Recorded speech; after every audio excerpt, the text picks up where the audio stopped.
with their praise. Because it's almost Christmas Day. A little faith can always go such a long way. There's something about the way you spent your Christmas. There's something about the way you care. Something about the way you care. A little goes a long way. A little goes a long way. A little goes a long way.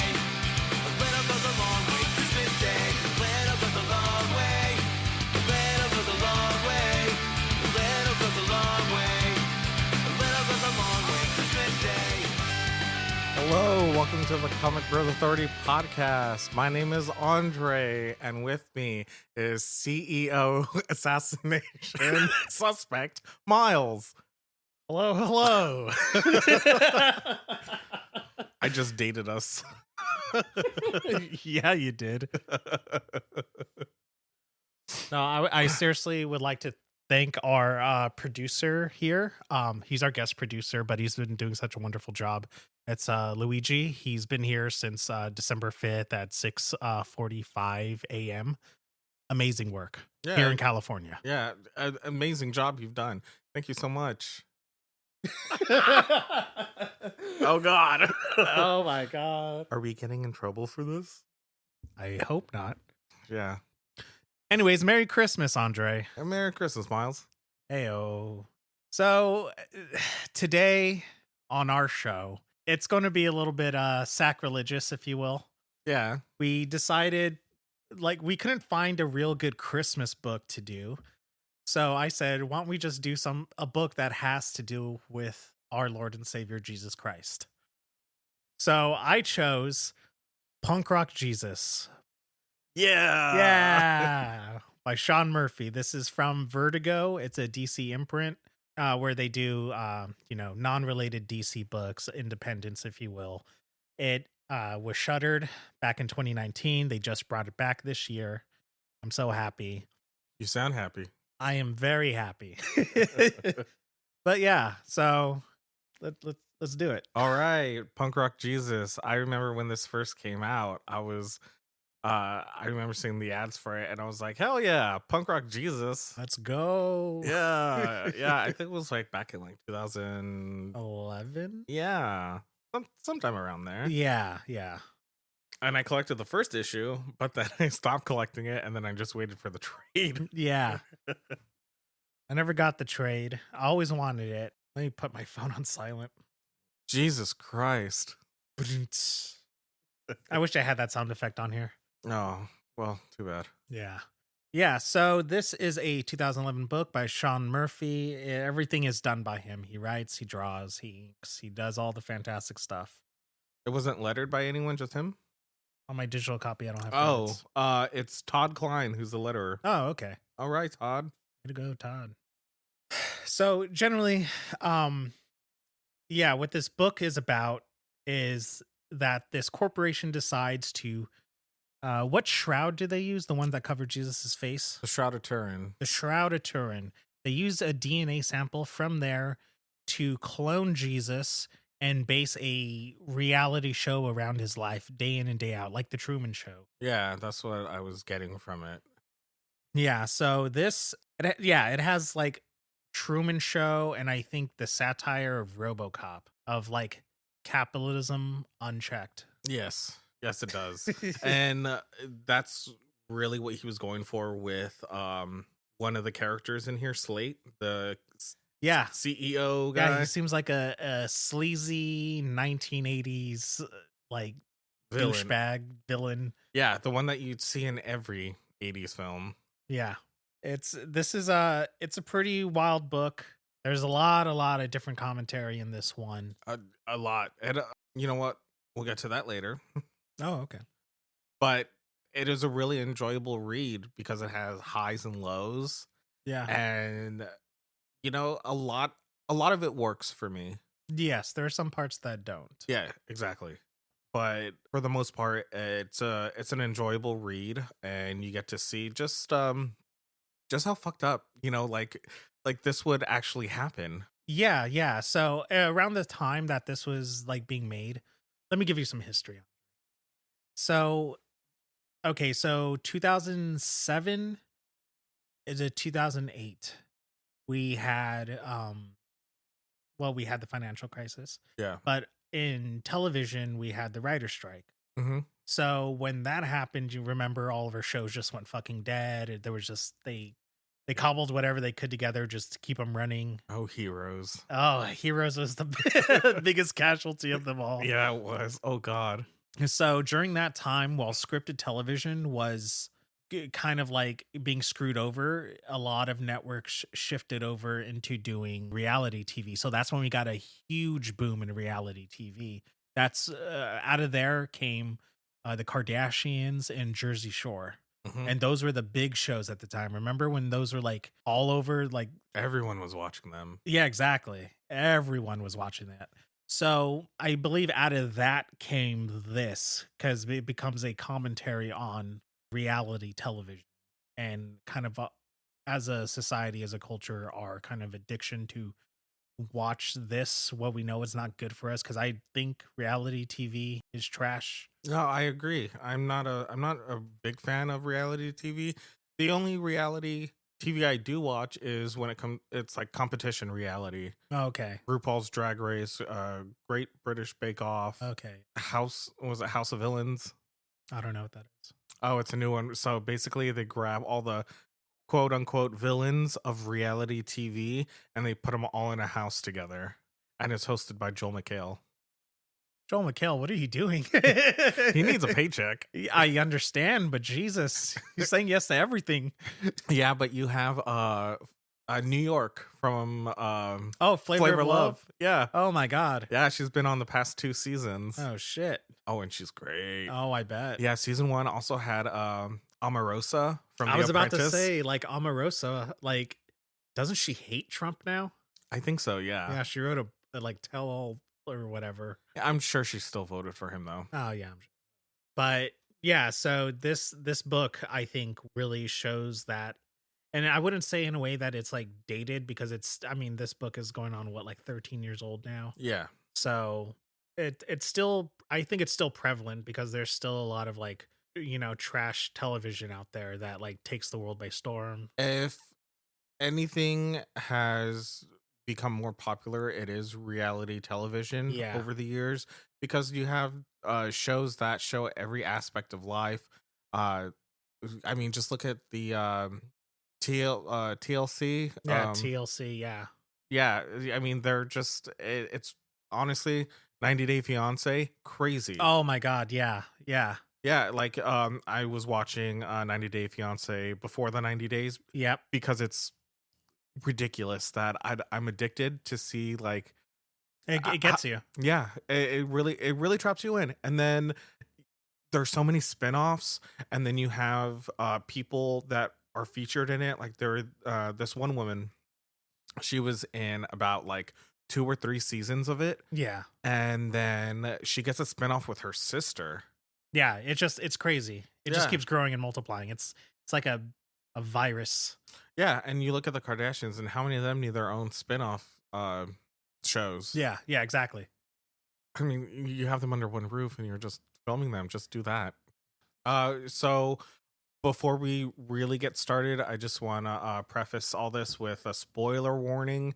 We are going to be talking about things that happen in the book. So if you want to go ahead and read it first, go ahead and do it. Turn this off and then come back to it afterwards.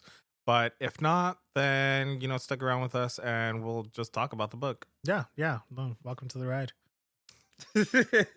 Yeah, so this book really does have a lot of characters in it. I mean, my general thoughts over the book, I mean, it's really well done. Is this Sean Murphy's first written work? I don't believe so. I believe he did something before this, but I know that he was an artist first. Yeah. That's how I knew him as just like an artist first. Before reading this book. So it was just minor stuff, really. Yeah. Like Joe the Barbarian. And with Grant Morrison. Yeah. There was American Vampire. Oh, yeah, that's right. Yeah. But this was really my first introduction to Sean Murphy as a creator. Yeah. And I was pleasantly surprised and I loved it. I love because this book is not in color, it's in black and white. Yes. That was a huge draw for me. Was this like your first like black and white comic? I think so. I think one that I actively went and read because I mean, before I was just, I mean, oh, it was just superheroes and stuff. Yeah. yeah, I rarely ventured out into indie work. Hmm. So yeah, I'd say this is my first black and white. Okay. Yeah. Okay, so the version I have is the trade paperback from 2013. Okay. It's one of the first trades that I just started collecting. Oh. So the pages are like a little yellowed. It's on that news stock. Yeah. The news. It's better than newsprint, but it's that extreme, like that almost newsprint. Yeah, and I absolutely love it because it gives that feel to it, that lack of a better term, punk rock feel. Yeah. While reading it, so it was such a blast to be able to just pick it up and get into it. Yeah. I'd have to say, like, as far as like getting into like the character work here, Mm-hmm. this book is more dense than I remember. Oh, same. Yeah, like I kept reading through it and I was like, wait, the first, like you said, like, damn, this first issue isn't over yet. Yeah. I was expecting like a simple like 23 pages or something, and it just kept going. Yeah, so first started reading it digitally because I was at work, Yeah. and then I when I got home, I picked up the paperback and then I started reading and then I kept going and I kept going and I was like, "Wait a minute. This book doesn't have any like chapter markers in it. Oh, the trade doesn't? The trade doesn't." Oh shit. Yeah, so it just kept going and going and going. Next thing you know it, I'm like in the middle of the book and I was like, "Oh shit." Huh. Yeah. Wow. I wonder why they didn't break it up with like the covers. Yeah, I wonder why The covers are fantastic pieces of work. Yeah, I absolutely love them, especially the last one. Yeah. Yeah. There we go. Yeah, That, I think that's the cover to the deluxe edition that they have. yeah. I was reading the deluxe edition on DC Infinite, Okay. Yeah. and just like that one, just kept reading and reading, and I was like, "Damn, this is taking a while." Yeah. Like issue number 1, but then that kind of goes into kind of a complaint I have. It really didn't feel like the first act was over until half the book. Yes, I agree. That its act structure is different. I don't think there was a very clear one, Mhm. because when you think about it, our main character Chris, who is Punk Rock Jesus, he doesn't really appear until like almost like 2/3 of the way in, Mm-hmm. and that's so crazy. I was like, oh wow, like we're really getting a lot of setup here. What is usually supposed to be the first act of a story, and I thought like, all right, like, but we don't. We get everyone else surrounding Chris for a long time before we really dive into Chris being the main character who we're following, and we're seeing his side. Even though this book is about, Jesus, the clone of Jesus Christ, I really felt like the main character was more of Thomas, the bodyguard. Yes. Yeah, it is more Thomas. Yeah, because you get his whole backstory and flashbacks throughout the book. Yeah. You just follow his career inside of J2. You know what? We're talking a lot about the book, but we haven't really give the listeners, what this book is, the characters, the setting. Let's go into that. Okay. So yeah, Punk Rock Jesus. It's in the not too distant future, and so this corporation, Ophis, has decided to make a reality TV show based off of a clone of Jesus Christ. So you have the CEO, his name is Rick Slater. Or Slate. Rick Slate. And you have the biogeneticist doctor. What's her name again? Sarah Epstein. Sarah. Yeah. Dr. Epstein. So you have Dr. Epstein. You have Gwen, who is the virgin who gets impregnated in utero. Mm-hmm. And you have the bodyguard. You have Thomas, who's ex IRA. Yeah. He's definitely yeah. Yeah, and they go into a lot of what the IRA did through the Troubles. Yeah, which definitely. is an ongoing situation from the early, well, honestly, for centuries. Yeah. Of Catholics versus Protestants, basically Ireland versus England. Yeah. For the simplest of terms, it's much more nuanced than that. Oh yeah, definitely. And we're not going to get too much into it because we're not professionals on the subject.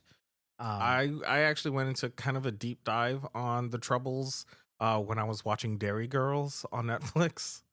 It's fascinating, just the whole situation, especially when you get to the 1900s. Yeah. Especially after World War One. The famine. Mm-hmm.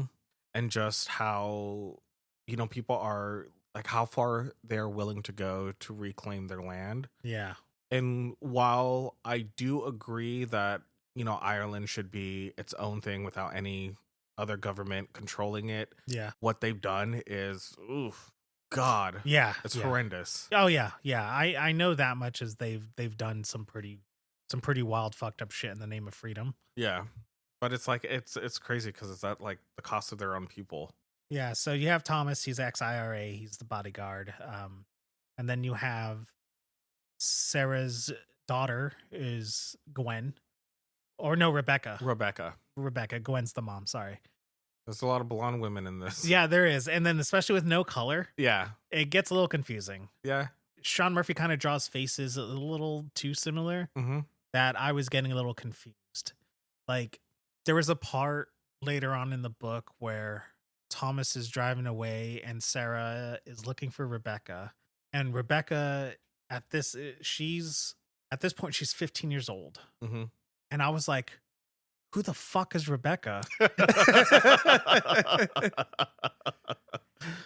Because I just forgot she was in the story. And then she, like the last time you see her was a little girl, and all of a sudden she's kind of like growing up to be this young woman. Yeah. I just forgot. I was like, oh shit. Oh, and then I had to flip back and like look, and I was like, oh, okay. It's the daughter. It's the daughter. It's Sarah's daughter. Yeah.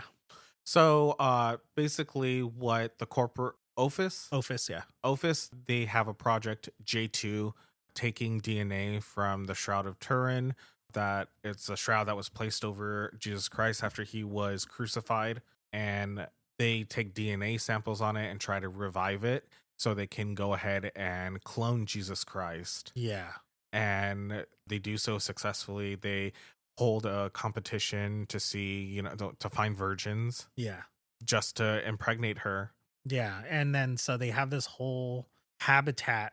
I'm just going to call it like a habitat on this island. Yeah, because that's what it really is. Yeah. And then it's just like a lot of indoctrination with like teaching this kid, trying to keep them safe because you have a lot of religious zealots. You have the New American Christians. It's what kind of group would you say that? I think they're extremists in a way.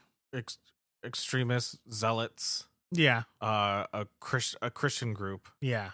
Consider them, well, they're funded by the NRA. So if you think about it in today's context, I would say it's more of like the Bible Belt of America, those kind of Christians. Yeah. Shit.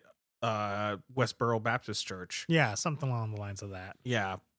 Except without calling people mean names. Yeah, I mean, they do call people pretty mean. They were calling Gwen. Oh, yeah, that's right. Oh, shit, yeah. Yeah, that's right. They were calling her like a whore and stuff, even though she's a virgin. Yeah, didn't they also use an F word slur? Yeah. Yeah. Yeah. Yeah. Yeah. Oh, I mean, I get it Whatever. within the context of the story. No, yeah. I'm not faulting the story for saying that. I'm just saying like I just forgot about that part where I think they call Thomas one. Yeah. I was like, oh Jesus. And if you call it Catholic that. Yeah, so we're just following kind of like it does a lot of time jumps too throughout the story. Yeah, so basically what Sarah Epstein's job is that she's the one who helped fertilize the egg and put it into Gwen so she can carry Jesus Christ to term, but she's doing this so she can fund her algae work, her project, so she can turn back global warming because global warming is increasing. Yeah, which honestly I didn't know until like later on into the book where you have the island of Manhattan is sinking. Like sea levels have risen. It's all bad. So I can only imagine Florida is a lot worse. Yeah. So it doesn't give you that information. I just thought it was more on the lines of like, oh, I'm going to do this to prevent global warming, but then you just see like, oh, things already gotten this bad. Yeah, so when the book starts off, it's 2019. Oh yeah, that's right, yeah. Yeah, and then you jump 15 years later. It's the near future. Yeah. So it's like 10 years from the time we're recording this, I guess. Yeah. Yeah, about. They mention it in a little bit of like throwaway dialogue when you're introduced to the polar bear, Cola. Yeah, she's adorable. She's a giant puppy. But they said that they started cloning polar bears because they were going extinct because the ice caps are melting. Oh, okay. So it's feeding you the information without outright saying, hey, the planet's like being destroyed. Yeah. Without being overly preachy about it. It's just like, no, this is my work. This is what we're doing. And yeah, it wasn't until like New York's flooded. They're cloning polar bears. And they're trying to reduce greenhouse gases. And they mentioned that towards the end of the book that they reduced it by like 10%, but that's only the start of their work. Yeah. Like you mentioned, there are a bunch of time jumps, and we go into, when Gwen's giving birth to the clone who she names Chris. Yeah, because it's Chris. Makes sense. Yeah. And they drug her, and only Slate and Dr. Epstein see that Gwen actually had twins. Yeah. So Slate takes the girl twin because it was a female and a male, and he takes the little girl and fills her mouth with like a numbing agent or something like that. Yeah, just to numb her, and then threw her into the river. So callously too. Yeah. He just like if it's something that he does every day. Yeah. He's just like, oh, okay. Yeah, and but the thing is that Sarah was witness to all of this. Yeah, she followed him because she didn't trust Slate, and then I mean, you shouldn't trust Slate at all. Oh no, not at all. He almost reminds me of the guy from Aliens. Paul Reiser's character? Paul Reiser's character, yes.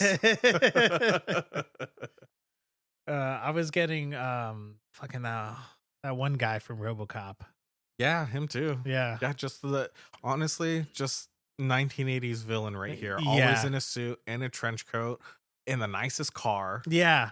And let me tell you, Sean Murphy draws a hell of a car. It's Sean Murphy. I was looking at this book and I was like, every vehicle in here looks so fucking cool because I know he likes drawing cars. He loves it. He does. Yeah. Okay. He says, I think that was one of his things, like I read in the back of his Batman books, was that he just loves drawing the Batmobile and he just loves doing and all he that. draws a fantastic Batmobile. Yes, he does. I love his Batmobile. If you look at all of his work, all the vehicles they're all just so magnificent, like Tokyo Ghost. Yes. Or or the Batman, because like then you have all of the Batmobiles. Yeah, that's in right. there. So he's just like, no, he just likes drawing vehicles. Good for you, Sean. Yeah, because you get Thomas's motorcycle. Yeah. Yeah. Oh my God. Beautiful. Oh, it's so great. And the way he draws motion with them too. Yeah. Like you really feel like you're racing. Yeah, exactly. That's what I love about his car chase scenes. They're really good. So during this time, Sarah is pregnant, and she tells everybody it's anonymous donor and she impregnated herself. So she's having a kid, but you want to know that I know they explain it later on as if it's supposed to be a twist, but it's not. You can see it coming a mile away. Oh yeah, it didn't surprise me. Like when I first read it, I was like, oh, I already know. Yeah. But I don't think it's meant to be that much of a twist. Yeah, because she names her daughter Rebecca. Mm-hmm. Rebecca grows up on the little compound that Chris. Yeah, she grows up with Chris and everything, but it turns out, all right, Rebecca is Chris's twin sister. Yeah. Like that's I guess the twist of it, whatever. Yeah, so you really get to see how much this is affecting Gwen. Ophis organization already chose Gwen, and then they gave her a hair job, boob job, and a nose job. Yeah. So she's feeling the effects of that. She's feeling the effects of pregnancy, postpartum depression. Yeah, she's really going through it. She the cameras are always on her and her son. She wants nothing but to protect her son. Yeah. And rightfully so. Yeah, exactly. Like you just want the best for your kid, and then like because as soon as this kid is born, he becomes the most hated person on the planet. Yeah, no one likes the idea of cloning Jesus Christ. Yeah, exactly. So you have you have Christians, you have Jewish people, and you have Muslims. They all don't like him. Yeah. But you have Thomas there to protect him, who's a devout Catholic. Yeah, who's extremely dangerous. Yeah, and he rightfully believes that Chris is, The second coming. The second coming. So there's a lot that is going on in the compound. They were like, oh, wait, Chris is performing miracles. Yeah, the whole wine situation where he just knows like, oh, where's Chris's juice? And then homeboy smells it and he goes, this is wine. And then they're like, oh, it's a miracle. He turned the juice into wine. But at this point, Gwen's an alcoholic. Yeah, so Gwen, she's feeling like a monster because she accidentally got it mixed up. She accidentally gave her kid wine. When Chris is a baby, she doesn't really believe that he is the second coming. She doesn't believe he's Jesus Christ. No, it's just her son. Yeah. It's like that whatever this J2 story is, it's all bullshit. Yeah, because they start fabricating a lot. And I know in there they're like, no, we'll just like cover it up with CGI, which I always laughed at because I was like, CGI's not that fucking great. You can tell. Even at this point, I think like the best CGI we had was the first Avatar movie. And even then, you're just like, oh, well, I know I'm looking at computer generated images. Like, it's not that great. You will die on that Avatar hill, won't you? What about it? Oh, God. I don't think it's like the best CGI. At the time, the first one? Oh, at the time of the book. Yeah. Have you seen Avatar Way of Water? No. It's pretty good. Good. Yeah, I know. I get it. Is Sigourney Weaver in it? Yes. Okay, then maybe I'll watch it. Yeah, she's like one of the main characters. Okay, I'll watch it. Oh, I still gotta get around to Blade Runner 2049. Watch that first. Okay. I'll watch it with you. Get me the 4K and I'll watch it. Have it. Oh, God.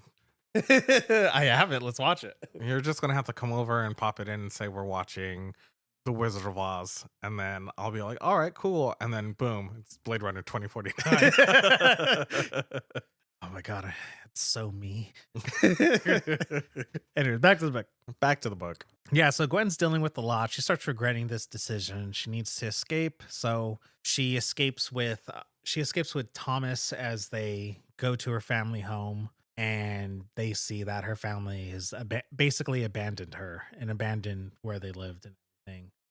It's kind of crazy that they built up those walls. They erected those walls just to keep people out because, I mean, people are crazy. Yes. I mean, just look at what happened with Chapel Roan this year.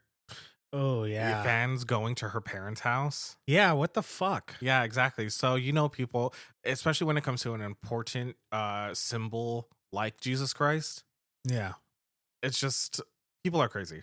I mean, what this book has to deal with is like religious extremism as well as unchecked capitalism and martyrism and everything like that. Mm-hmm. So you do have a lot of zealots. You have a lot of that going on in this book. Yeah, everyone goes crazy. Like you have, what's her name? Something Milton.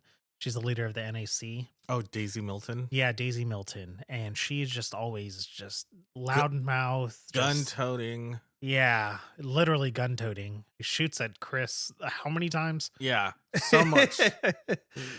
Chris, Gwen, Thomas, the whole lot. Yeah, everyone. Yeah, And like she raids like wherever they're at all the time. it feels like something like when it comes to like her and her group, it feels like something coming out of Looney Tunes. It's like the Wile E. Coyote. The way she's depicted in this, she's a big woman, a big white woman at that. Yeah. Who is gung-ho on the idea that cloning Jesus is bad. Chris is the Antichrist. Yeah. Honestly, this book is so relevant because of everything that's happened within the last 10 years. How so? Religious extremism has gone to a boiling point. Okay. I mean, just look at the right wing. Okay. And how far they've gone. All these mass shootings that have happened. No one is they're always trying to block gun control. The NAC in the book is partnered with the NRA, giving them funding, giving them guns so they could go ahead and take down this blasphemous child. I did want to point that out about this book is like, this is America to the extreme. Yes, it is. Because everyone has a freaking gun in this book. Yes. It's extremely, it's not like violence for violence sake, but it does feel like RoboCop, where you have somebody satirizing, America, and like, all right, they're obsessed with their guns, they're obsessed with religion, mixing in politics and everything with media, Mm-hmm. which is another point that I did want to get to. Yeah, there's a lot of it's not just like Christianity, but it's also atheism. Yeah, because I think in this book too, it kind of points out that atheism can be just as preachy as Christians. Christianity, yeah. Yeah, I agree. Oh, yeah. When I first read it, I thought it was preachy about atheism. Mind you, this was, 12 years ago. Yeah.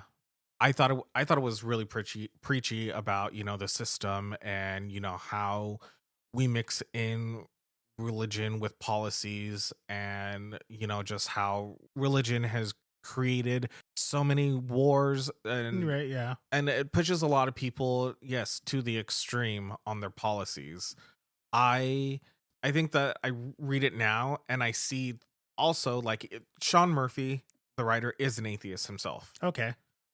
I think it is also a criticism on how atheists go about, because like they're always screaming in your face Yes. about how Jesus isn't real, God doesn't exist. And because when we were Christian growing up, because I consider myself an agnostic now. Mhm. I'm very, very skeptical whether or not there's a creator. I mean, it doesn't really matter much to me.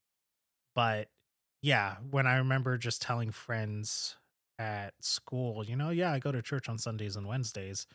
Like, oh, God's not real. You believe in the flying spaghetti monster. And it's just like constant berating. yeah. And it's just like, dude, why can't you just let me believe in what I want to believe? Yeah, and that's how that's how I go about it these days. I'm not a practicing Christian.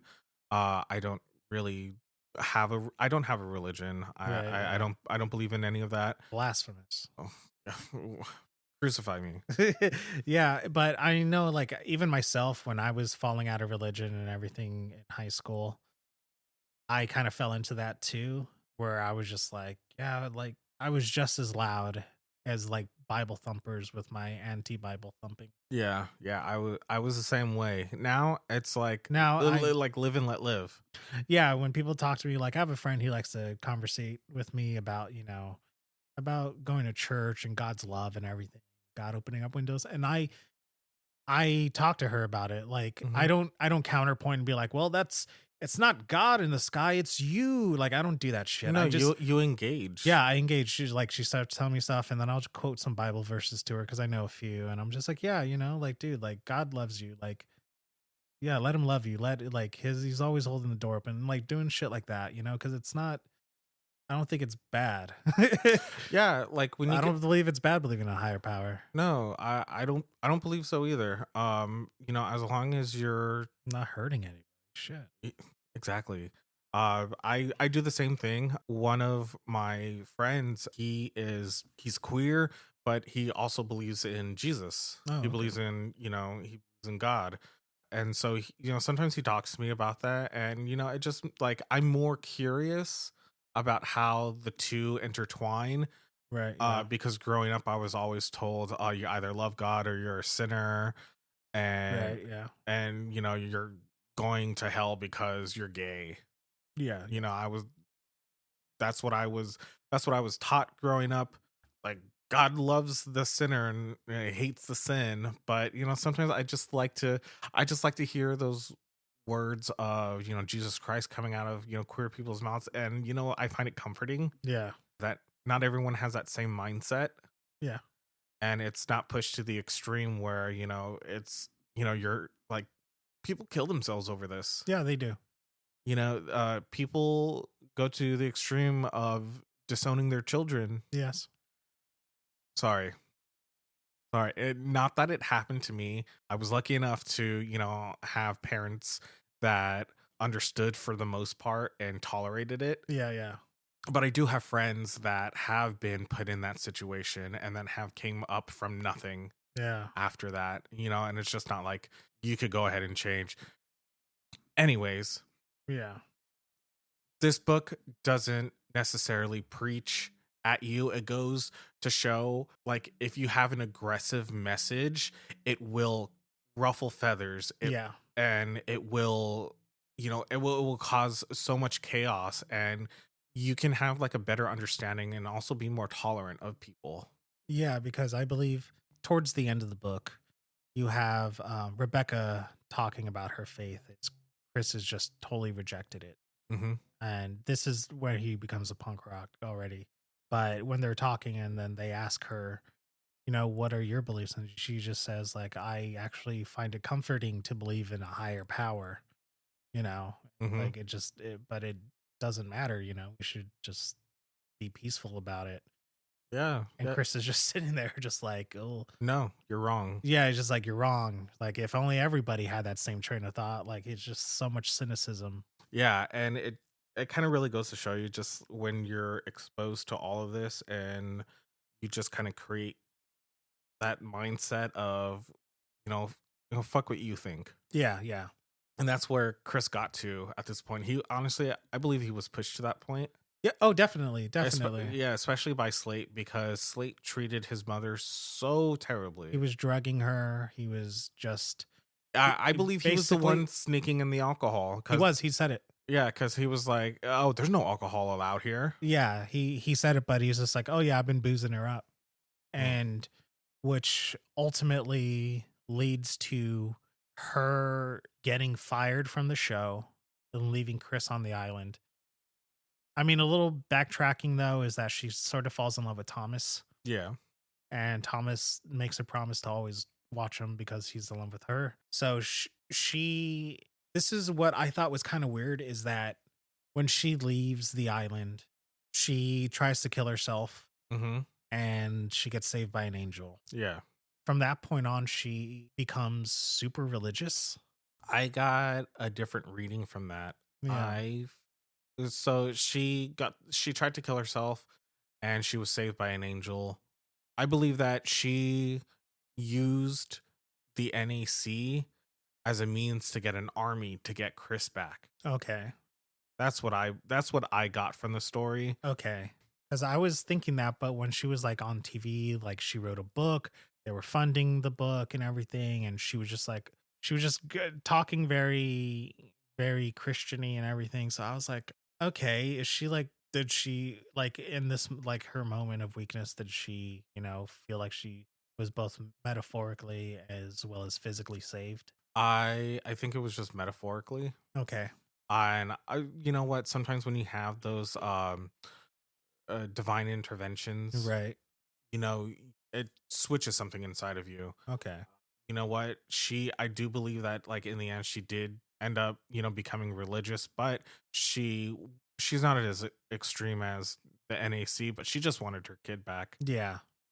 And that raid on the compound when she tries to get Chris back. That was heartbreaking. Yeah. Well, some spoilers here. Yeah, spoilers. She's running towards the door when she sees Chris, and as she is in the middle of the frame, the metal door slams shut on her, crushing her midsection. Yeah. And she dies right there. In front of Chris. Yeah, in front of Chris, Dr. Epstein, and... basically the whole crew of that reality show. And Thomas is pissed, starts choking out Rick Slade, because the thing at this point, Rick has full control of the compound on his tablet. So he controls the doors, he controls the security cameras, everything goes through him. So he knows that this was his fault. Yeah.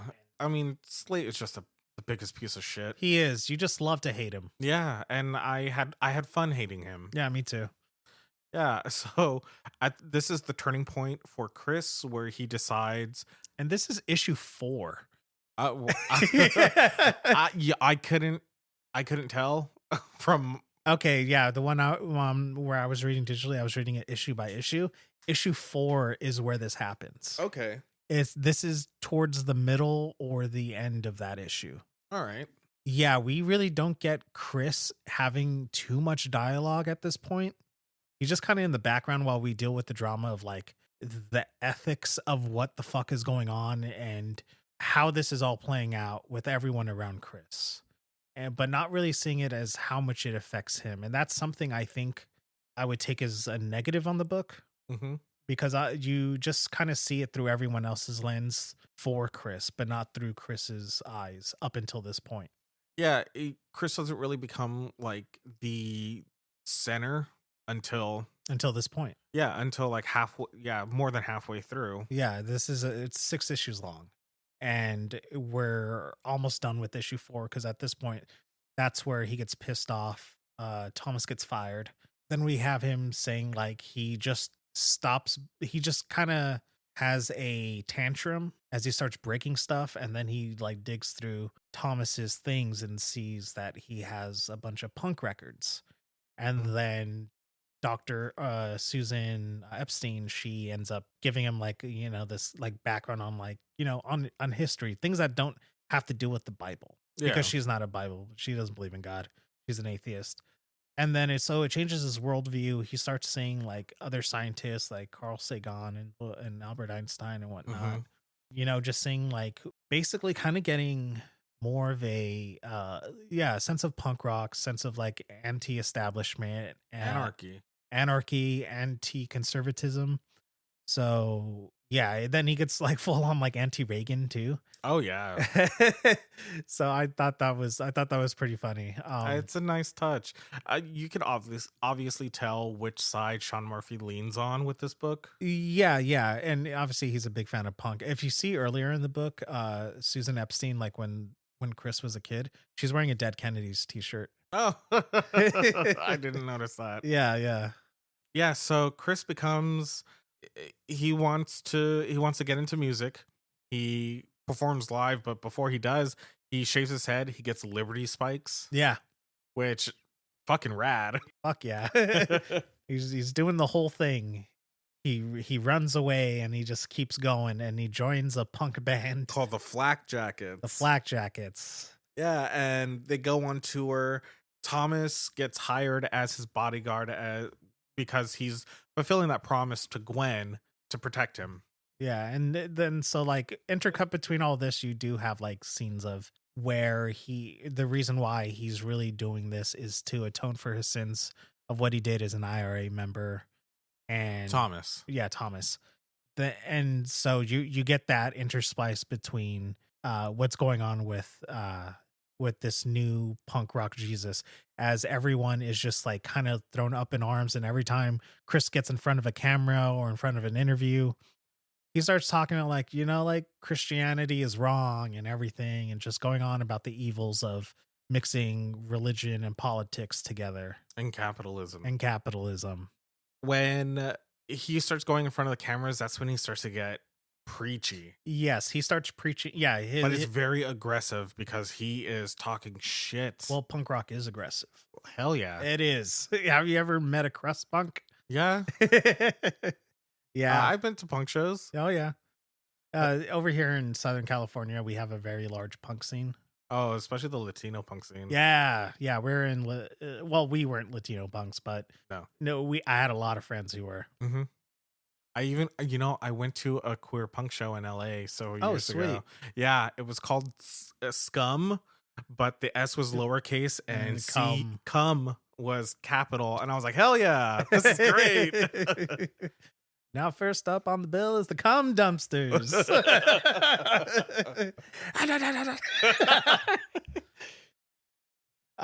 But yeah. So I kind of like that, even though all right. So I'm just going to give my brief 2 cents as hold on. Let me set up the soapbox really quick. All right, here. There Thank you. Thank you. Wow, I'm as tall as Tom Cruise now. I love punk. It is one of my favorite genres of music. The scene, however, I think I understand its message of like anti-authoritarianism and being anti, but I believe it falls into conformity because you have everyone dressing alike, dressing the same, and I understand that's supposed to be different, and it is different. You see somebody dressed up like a punk walking down, say, Main Street of Disneyland. Yeah. Your eye immediately goes to them. Yeah. But I understand it's being different, but when everyone starts being different, then nothing is different. You're just different from like maybe the larger percent of the world, but you're looking the same as everyone else. So there's a bit of conformity there. And I think the best band to exemplify being anti is the Descendants, because they just wear t-shirts and jeans on stage. They were like, and then you look at Milo, the lead singer, he has these thick ass glasses. He has a nice haircut. They sing about wanting a suburban home. They sing about wanting a house in the suburbs. I love it. And, you know, like having, you know, just nice things and stuff, but they sing about love too. And so that's kind of like where I have like this kind of split. Like when you watch like Decline of the Western Civilization, the first one, it's about the punk scene in Southern California in 1979. And man, it is gross. It is disgusting. Yeah. Yeah. You're just like, wow, these people, I get it. You're not bound by, you know, all the technology based on that, you know, 1979 on that documentary. It's the technology at the time, you know, it's by your possessions.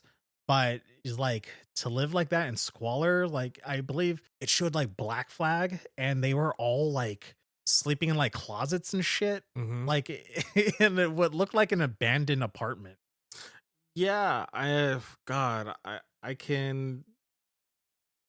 So I heard this podcast where Billy Joe Armstrong was talking before this is before Green Day came out. He was talking about him writing Is it Basket Case? it was Basket Case. Yeah.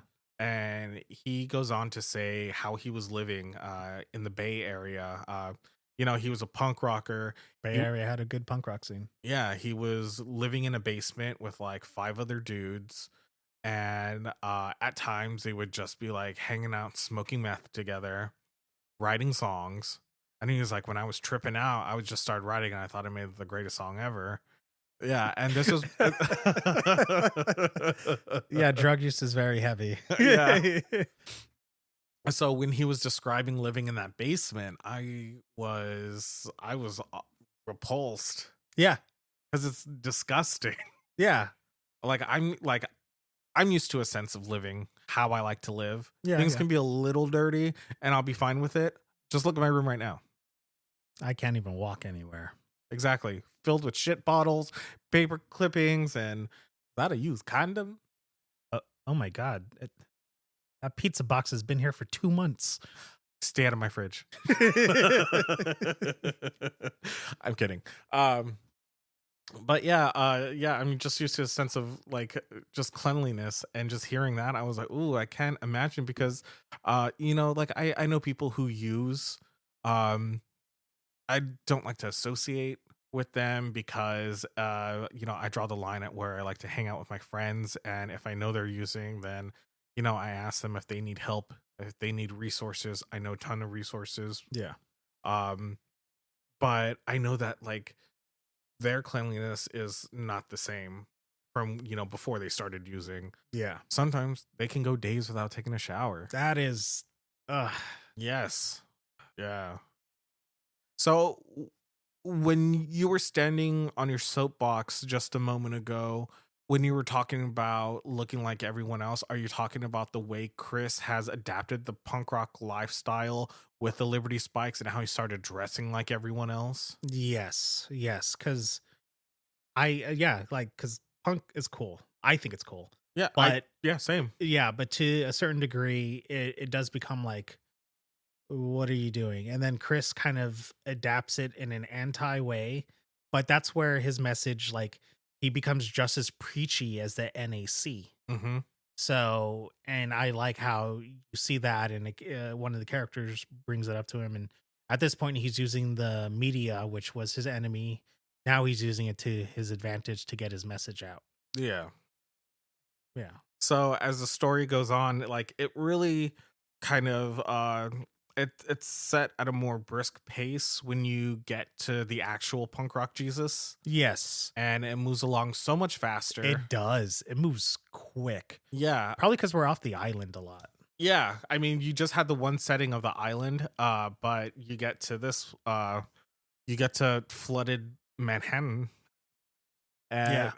yeah, you get to flooded Manhattan, and then it's just him touring with his band, the NAC coming after him, and then J2 coming after him. yeah, and then he decides to go on a world tour with his band, and the first place he goes to This is so problematic. the first show of his world tour is in Jerusalem. Oh my God. Man, if you really wanted to ruffle some feathers, You fucking did it. yeah, he did. And especially like right now Yeah. with everything going on in that area, Yeah. is I I went like not at Sean Murphy, but at the character. Yeah, the character's choice. I was like, oof. Yeah, I pulled the book away from my face and went, "Ooh, what?" Yeah, and I do like how like I know Sean Murphy is not he's not a scholar in the subject of what's going on in the Middle East and whatnot, and we know that the occupation of the Israeli state on the Palestinian people, he does bring that up a little bit in Yes. this book, as he says that it's ruffled, like the staging the show over there they said that the Israeli state allowed the show to be over there so that they can get more militaristic on the inhabitants of the Muslim community that's over there. So it starts ruffling up the Christian community, the Muslim community, the Jewish community. Yeah. And then you have, and this is still at the time of when we're still in, the Middle East, like just ruining everything, like post 9/11. Yeah. So- Drones. Huh? Drones. Drones. This is our drone era. Yeah. I mean, we still had boots on the ground and shit. Yeah. But We just sent Boots back over there. oh, did we? Yeah. I didn't read that. Oh, well. But yeah, and so you have them fighting Muslim extremists, Yes. which I thought was a little. Well, it made sense because Thomas tells Chris, "Hey, like this isn't a good idea. You shouldn't do the show over there because you're protected by the American states and the American laws. But once we get out of the country, I'm the only one protecting you, and that's not enough." Mm-hmm. And he's like, "What would you do?" And he says, "If I was a Muslim extremist, I would try to kill you." Yeah. And I was just like, "Yeah, because there are extremists. And it shows you Yeah, there's extremists and in all groups. yeah. Yeah, And that's what this book shows. yeah. I don't think it shies away. I think it's well balanced in that way, Mm-hmm. where you show the extremism going on within all groups, mostly focusing on because it's set in America. It's set in America, and I mean, it has to do with Jesus. So you have mostly just Christian extremists. And then when you go outside, it's just like, well, you got to watch out for the Muslim extremists because, he is this sacrilegious, this false prophet performing anti-religious songs and messages on Holy Land. Mm-hmm. So I was like, all right, okay, I get it within this context. And I know some people might be more sensitive to that. Yeah. Personally, me, I can read into themes. I don't like to say I'm like, illiterate when it comes to. No, you have media literacy. Yeah, exactly. So I was like, okay, there's a part of me that was getting like, but it's done really well. Piece of fiction. Yeah, it is piece of fiction. But yeah, I just thought it was interesting that Chris would go over there and do that, and then they get attacked, and their lead guitarist dies. Rabbit. Yeah. Yeah, so that's basically what breaks up the band, and you get this moment with Rebecca and Chris Yeah. that I really like. And then that's when Epstein reveals that Chris is actually not Jesus. He's not a clone of Jesus at all. He's just a clone. Just a clone. Of who? They don't say. Yeah. They have no idea because the DNA that they used to clone Chris and Rebecca, it was like unknown DNA. It was mystery DNA. So they don't know who. That's just the way it is. I think what Dr. Sarah Epstein was trying to do was just, cloning humans. This was a way to start cloning people Yeah. because she went and she started mixing with the DNA to create two identical twins, one male, one female. Yeah. And I mean, anyone who knows anything about twins, there's no such thing as identical male and female twins. They're fraternal. Yeah, you either get identical male male or identical female female. Yeah, like me, and my brother, identical male male. Yeah. Basically we're reaching the crescendo Yeah. of the book. It's right at the end. This is where I have a problem. What's the problem? I feel like once we get to the ending, I feel like it's speed running. Uh-huh. I feel like we don't get enough time to link big moment that happens towards the end of the book.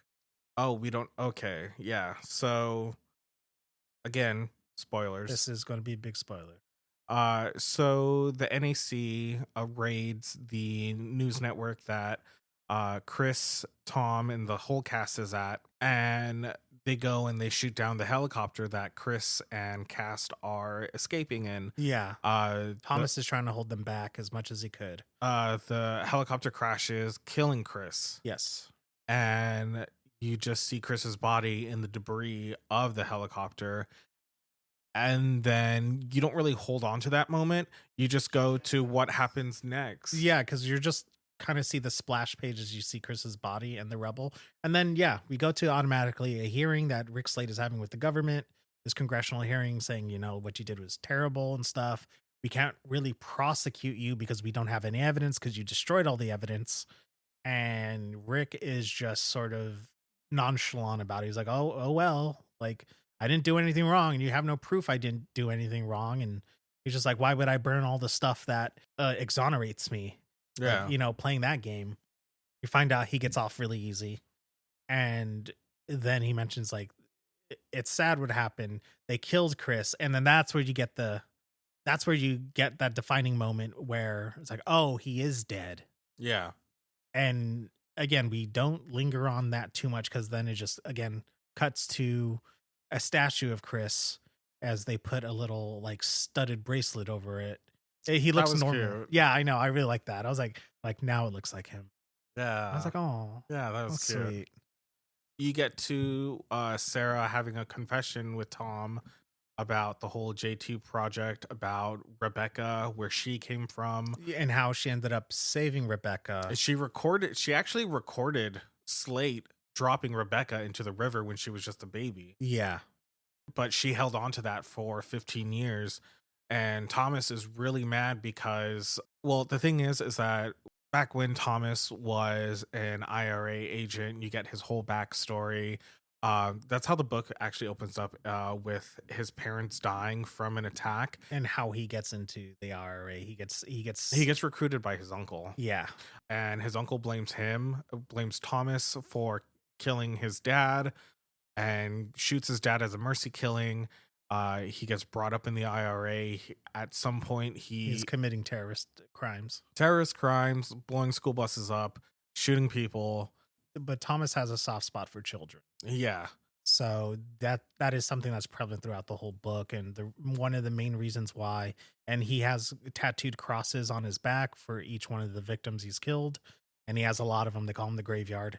And yeah, I think he's the only character in the book with a clear defining character arc. Yeah. And he gets pissed off at Sarah for holding on to this information. It could have prosecuted Rick Slate earlier, and Gwen and Chris would still be alive. Yeah, so he gets pissed off at that, but Sarah like brings up like, hey, like if this didn't happen, then Chris would have been left to his own devices out there in the world. Yeah. They probably would have killed him sooner. Yeah. The book ends with Rick trying to clone the Prophet Muhammad. Oh no, he's pitching the idea. Yeah, he's trying to pitch the idea to clone the Prophet Muhammad next. Once all the buzz of J2 and this whole experiment dies down, which, what a fucking idiot. Yeah. Like, that's not going to end up well. Come on, look at Jurassic Park, man. It's not going to work. It's just not going to work. You were so busy to think about that you didn't think about, if you should. If you should. So Thomas punches through his windshield, grabs him like in the middle. They're both driving. He grabs him, drags his body across the street, and then throws him under an 18-wheeler. And the last image you see of the book is just Thomas riding his motorcycle as like the mangled body is like being destroyed underneath an 18-wheeler. And that's it.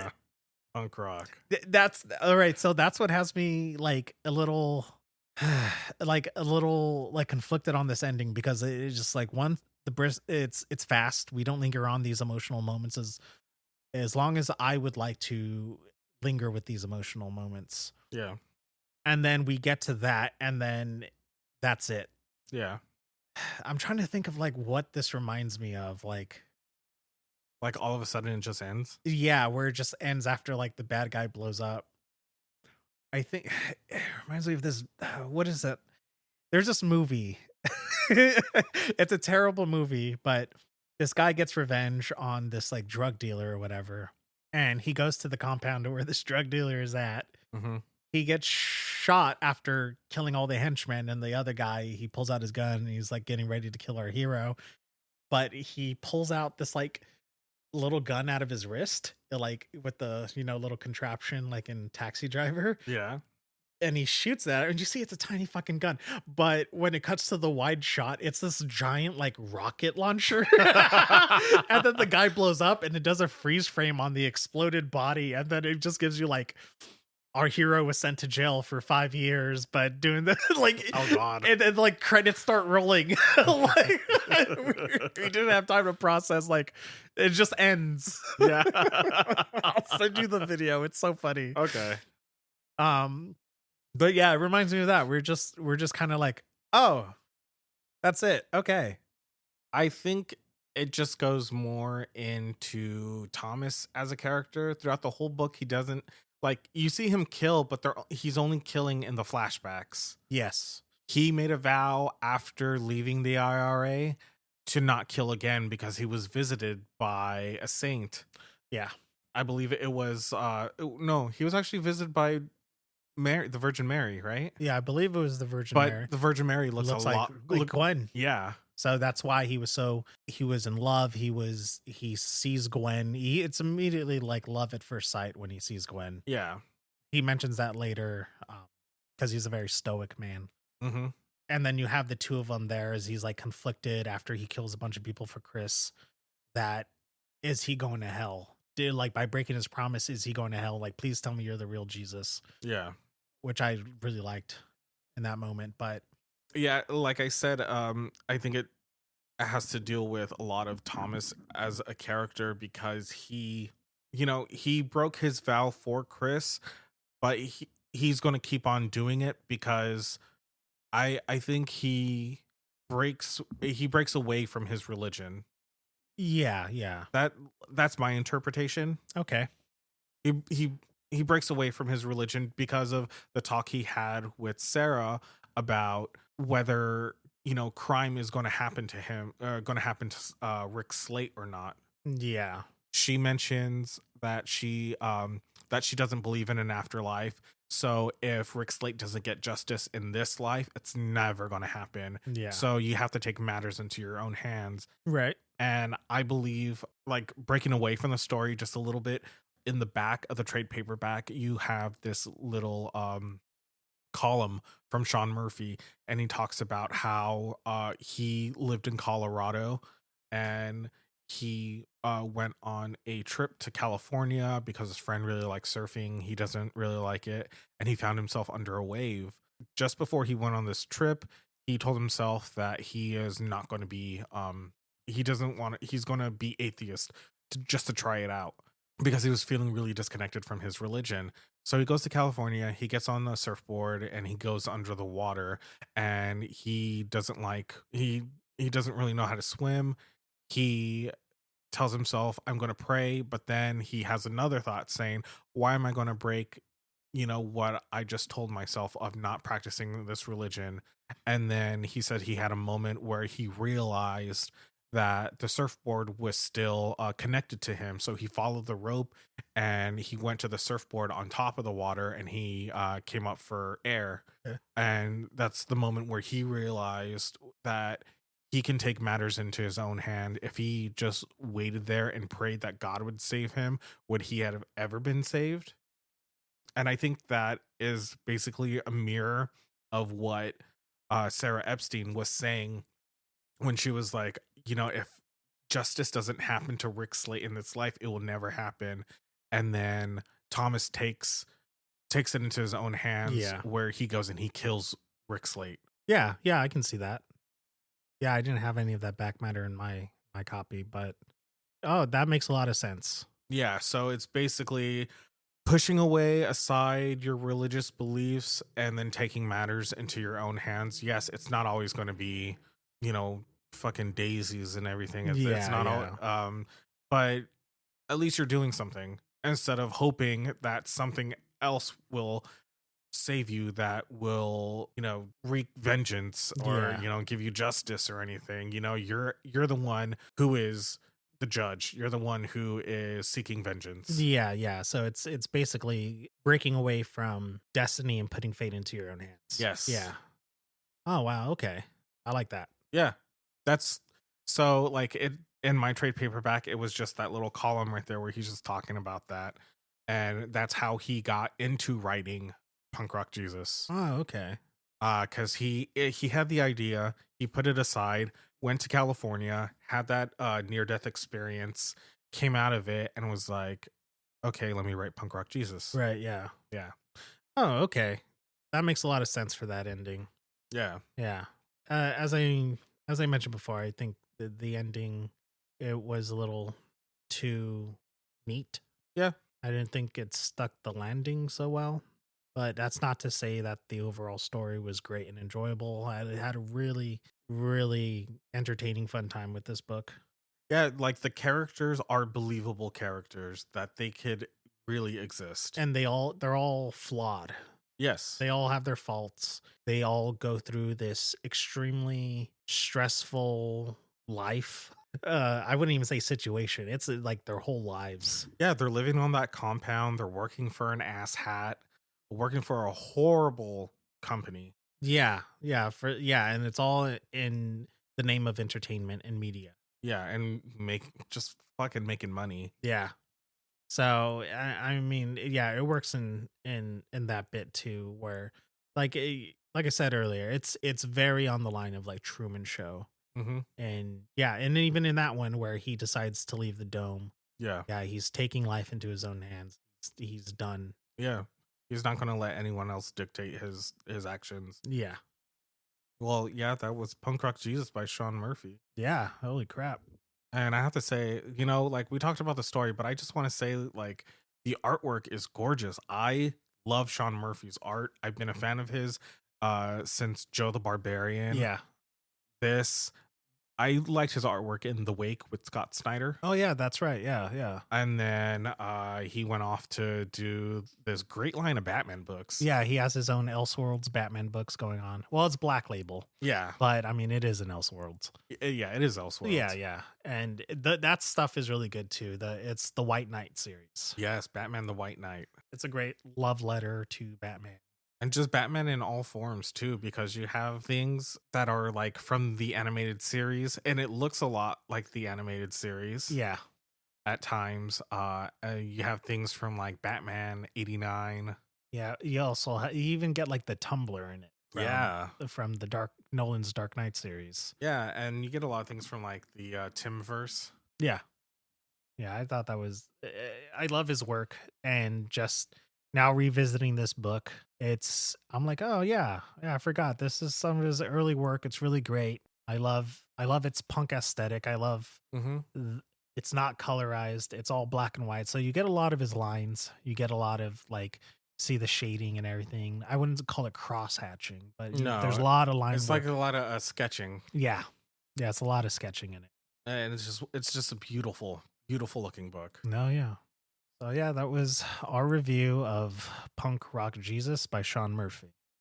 Andre, do you have any announcements that we have to make? Yeah. So this is our Christmas episode. We are going to be taking a small break just for the holidays. some of us have work. We got work, we got our lives. You know, it's Christmas, it's New Year's, it's whatever. Yeah, it's time to party. Hey. Yeah, so We'll be back in late January, mid-January. yeah, mid to late. Yeah, mid to late January. We're going to come out with a fun episode. Oh, yes. Yes, we're going to come out. We're going to have a couple special guests with us. Yeah, do you want to just say it? Yeah, we're going to do a power bomb. So I'm really excited to do that. I love that book. Yeah, I love it too. Yep, Daniel Warren Johnson. We'll talk about it more when we get to it. So yeah, just hang around for then. We'll be active on our socials. We'll try. I'm barely active on my own, so it's hard to keep up. Yeah, we'll do our best Yeah. to be active on our socials. So if you want to go ahead and contact us on Instagram, TikTok, Instagram, TikTok, and we also have our email, and you can find that all at Comic Bros Authority. And our email is comicbrosauthority@gmail.com if you have any questions or comments. And you can also rate and review us. Please do. I will comment back because I have access to it. Yeah, I do not. So you won't be ever hearing from me. Oh, God. Yeah, so go ahead and do it. We would appreciate it. It would help us reach the audience that we're looking for. Not that you're not the audience that we're looking for, but it'll help us increase our numbers. And we grow. Yeah, and we grow from that. And that's fine. Even if we have a small community, it's still a great community. Oh, yeah. Yeah, definitely. Thank you for everyone who's listened and given us a shot this year. Bless your hearts. Bless your souls. Thank you so much. Yes, thank you. Thank you. Thank you. You're amazing. You keep us going and you keep me young. Yes. Well, I have gray hairs now, so. I found one in my beard. Oh, God. Dude, I have 3. Old shit. I know. I can attribute. I have names for them. Oh, yeah? Yeah. One is Kaikoa. Oh, God. Oh, well, that makes sense. Yeah, he's stressful. Yeah. One is Chloe. And one's for my little baby. All right. Merry Christmas, everyone. Merry Christmas. Happy holidays. Hope you're all safe. Stay warm. Stay fed. Keep reading. Keep reading. Thank you. This is Miles signing off. Andre signing off. She waits and prays because it's almost Christmas.